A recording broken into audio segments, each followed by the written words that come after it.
Zambia is one of sub-Saharan Africa's most highly urbanized countries. About one-half of the country's 11.5 million people are concentrated in a few urban zones strung along the major transportation corridors, while rural areas are underpopulated. Unemployment and underemployment are serious problems. National GDP has actually doubled since independence, but due in large part to high birth rates and AIDS per capita, annual incomes are currently at about two-thirds of their levels at independence. This low GDP per capita, which stands at $1,400, places the country among the world's poorest nations. Social indicators are improving, particularly in measurements of life expectancy at birth and maternal and infant mortality. The high population growth rate of 2.3% per annum makes it difficult for per capita income to increase. The country's rate of economic growth cannot support rapid population growth or the strain which HIV/AIDS-related issues places on government resources. For the first time since 1989, Zambia's economic growth reached the 6% to 7% mark needed to reduce poverty significantly. Copper output has increased steadily since 2004, due to higher copper prices and the opening of new mines. The maize harvest was again good in 2005, helping boost GDP and agricultural exports. Cooperation continues with international bodies on programs to reduce poverty, including a new lending arrangement with the IMF in the second quarter of 2004. A tighter monetary policy will help cut inflation, but Zambia still has a serious problem with high public debt. Zambia was ranked the 127th safest investment destination in the world in the March 2011 Euromoney country risk rankings. Economic policies. Soon after independence, the British South Africa Company retained commercial assets and mineral rights that it acquired from a concession signed with the Litunga of Barrowsland in 1892. Only by threatening to expropriate the BSAC on the eve of independence did the incoming Zambian government manage to get the BSAC to relinquish the mineral rights. The Federation's government assigned roles to each of the three territories. Southern Rhodesia was assigned the responsibility of providing managerial and administrative skills. Northern Rhodesia provided copper revenues, and Nyasaland provided the black labor. The Transitional Development Plan was followed by the First National Development Plan. These two plans, which provided for major investment in infrastructure and manufacturing, were largely implemented and were generally successful. This was not true for subsequent plans, the Mulungushi economic reforms. A major switch in the structure of Zambia's economy came with the Mulungushi reforms of April 1968.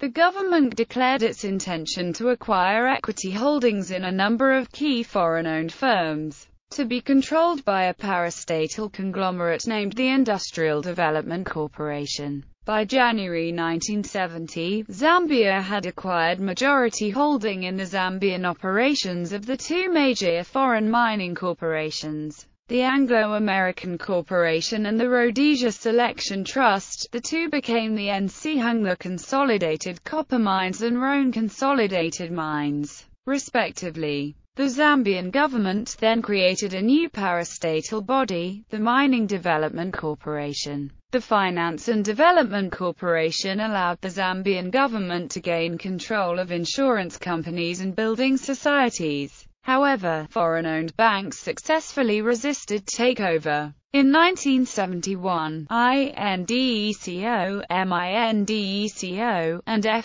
FINDECO were brought together under an omnibus parastatal, the Zambia Industrial and Mining Corporation, to create one of the largest companies in sub-Saharan Africa, with the country's president, Kenneth Kaunda, as chairman of the board. The management contracts under which day-to-day operations of the mines had been carried out by Anglo-American and RST were ended in 1973. In 1982, NCCM and RCM were merged into the giant Zambia Consolidated Copper Mines Limited. Unfortunately for Kaunda and Zambia, the the programs of nationalization were ill-timed. Events that were beyond their control soon wrecked the country's well-laid plans for economic and national development. In 1973, a massive increase in the price of oil was followed by a slump in copper prices in 1975, resulting in a diminution of export earnings. In 1973, the price of copper accounted for 95% of all export earnings. This halved in value on the world market in 1975. By 1976, Zambia had a balance of payments crisis, and rapidly became massively indebted to the International Monetary Fund.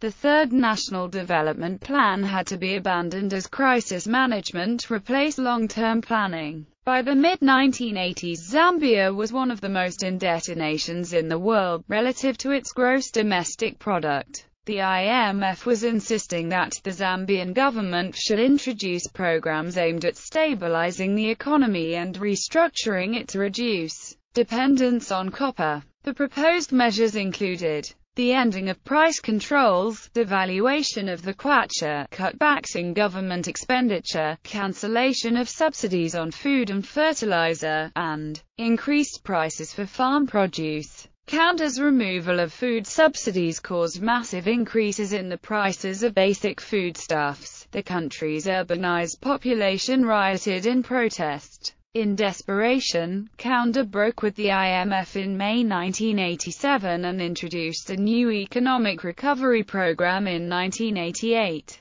However, this did not help him and he eventually moved toward a new understanding with the IMF in 1989. In 1990, Counter was forced to make a major policy volte-face. He announced the intention to partially privatize the parastatals. Time, however, was running out for him. Like many African independence leaders, Counter tried to hang on to power, but unlike many, he called multi-party elections and lost them, and abided by the results. Counter left office with the inauguration of MMD leader Frederick Chalupa as president on 2 November 1991. Chalupa's economic reforms. Zambia's economic system of government is unitary because of that. The Frederick Chalupa government, which came to power after democratic multi-party elections in November 1991, was committed to extensive economic reform. The government privatized many state industries, and maintained positive real interest rates. Exchange controls were eliminated and free market principles endorsed. It remains to be seen whether the Maulana government will follow a similar path of implementing economic reform and undertaking further privatization. Zambia has yet to address issues such as reducing the size of the public sector, which still represents 44% of total formal employment, and improving Zambia's social sector delivery systems. After the government privatized the giant parastatal mining company Zambian Consolidated Copper Mines, donors resumed balance of payment support. The final transfer of ZCCM's assets occurred on March 31, 2000. Although balance of payments are not the answer to Zambia's long-term debt problems, it will in the short term provide the government some breathing room to implement further economic reforms. The government has, however, spent much of its foreign exchange reserves to intervene in the exchange rate mechanism. To continue to do so, however, would jeopardize Zambia's debt relief. Zambia qualified for HIPC debt relief in 2000, contingent upon the country meeting certain performance criteria, and this should offer a long-term solution to Zambia's debt situation. In January 2003, the Zambian government informed the International Monetary Fund and World Bank that it wished to renegotiate some of the agreed performance criteria, calling for privatization of the Zambia National Commercial Bank, and the National Telephone and Electricity Utilities. Copper. The Zambian economy has historically been based on the copper mining industry. The discovery of copper is owed partly to Frederick Russell Burnham, the famous American scout who worked for Cecil Rhodes. By 1998, however, output of copper had fallen to a low of 228,000 tons, continuing a 30-year decline in output due to lack of investment, and until recently, low copper prices and uncertainty over privatization. In 2001, the first full year of a privatized industry, Zambia recorded its first year of increased productivity since 1973. The future of the copper industry in Zambia was thrown into doubt in January 2002, when investors in Zambia's largest copper mine announced their intention to withdraw their investment. However, surging copper prices from 2004 to the present day rapidly rekindled international interest in Zambia's copper sector, with a new buyer found for KCCM, and massive investments in expanding capacity launched. China has become a major investor in the Zambian copper industry, and in February 2007, the two countries announced the creation of a Chinese-Zambian economic partnership zone around the Chambishi copper mine. Today, copper mining is central to the economic prospects for Zambia and covers 85% of all the country's exports. But concerns remain that the economy is not diversified enough to cope with a collapse in international copper prices. In January 2013, the Zambia Environmental Management Agency approved 27 mining and exploration licenses, with more rumored to be confirmed. Inflation. Lack of balance of payment support meant the Zambian government did not have resources for capital investment and periodically had to issue bonds or otherwise expand the money supply to try to meet its spending and debt obligations. The government continued these activities even after balance of payment support resumed. This has kept interest rates at levels that are too high for local business, fueled inflation, burdened the budget with domestic debt payments, while still falling short of meeting the public payroll and other needs, such as infrastructure rehabilitation. The government was forced to draw down foreign exchange reserves sharply in 1998 to meet foreign debt obligations, putting further pressure on the kwacha and inflation. Inflation held at 32% in 2000. Consequently, the kwacha lost the same value against the dollar over the same period. In mid to late 2001, Zambia's fiscal management became more conservative. As a result, 2001 year-end inflation was below 20%, its best result in decades. In 2002, inflation rose to 26.7%. However, in 2007 inflation hit 8%, the first time in 30 years that Zambia had seen single-digit inflation. On January 27, 2011, it was reported by the Central Statistical Office that inflation rose to 9%. Agriculture. The agriculture sector represented 20% GDP in 2000. Agriculture accounted for 85% of total employment for 2000. Maize is the principal cash crop as well as the staple food. Other important crops include soybean, cotton, sugar, sunflower seeds, wheat, sorghum, pearl millet, cassava, tobacco and various vegetable and fruit crops. Floriculture is a growth sector, and agricultural non-traditional exports now rival the mining industry in foreign exchange receipts.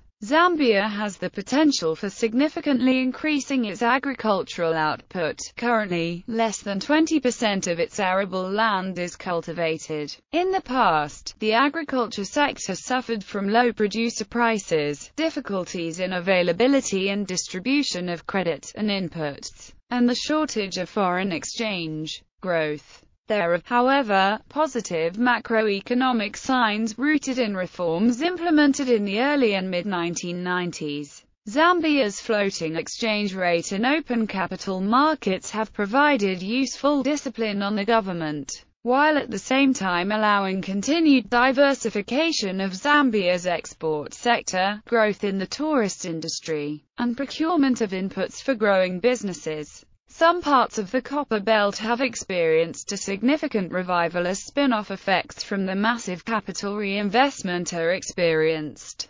Salaula. Standard economic theory and empirical data indicates that second-hand clothing import can have positive effects in a country like Zambia. The Salaula market reduces the proportion of income that a family has to spend on clothing. It also helps to keep employments like repairs and alterations in business and forces tailors to proceed into more specialized production of styled garments. There is a downside to such imports. However, the massive importation of used clothing from the developed world has resulted in a near-total collapse of the Zambian indigenous textile industry. In the face of cheap used clothing, tailors' specialized production may be irrelevant. Customers will buy the least expensive clothing available, irrespective of style. Those who might otherwise work at textile mills or clothing factories are left jobless, or else make significantly less money in the Salaula resale business.